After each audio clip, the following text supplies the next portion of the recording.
Big boss 8వ season తెలుగులో ఘనంగా ప్రారంభమైంది. నాగార్జున మరోసారి హోస్ట్గా సందడి చేశారు. ఇక ఈసారి కంటెస్టెంట్స్ అందరూ సోషల్ మీడియాకు దగ్గరగా ఉన్నవారు కావడంతో అందరికీ అంతగా కనెక్ట్ కాలేదని కూడా చెప్పొచ్చు.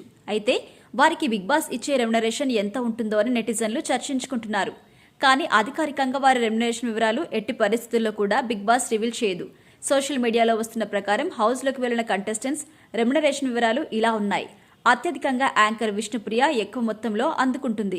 ఇక వివరాల్లోకి వెళ్తే విష్ణుప్రియ వారానికి 3.70 లక్షలు, ఆదిత్యవం వారానికి 3 లక్షలు, నిఖిల్ వారానికి 3 లక్షలు, యష్మి గౌడ వారానికి 2.50 లక్షలు, ప్రేరణ వారానికి 2.50 లక్షలు, శేఖర్ భాష వారానికి 2.30 లక్షలు, నైనిక వారానికి 2.30 లక్షలు, కిరాక్ సీత వారానికి 2.20 లక్షలు, అభయ్ నవీన్ వారానికి 2 లక్షలు, నబిల్ ఆఫ్రిది వారానికి 1.70 లక్షలు, సోనియా ఆకుల వారానికి 1.70 లక్షలు, పృథ్వీరాజ్ వారానికి 1.50 లక్షలు, బెజవాడ బేబక్క వారానికి 1.30 లక్షలు, నాగమణికంఠ వారానికి 1.25 లక్షలు రెమ్యునరేషన్ అందుకుంటున్నారు.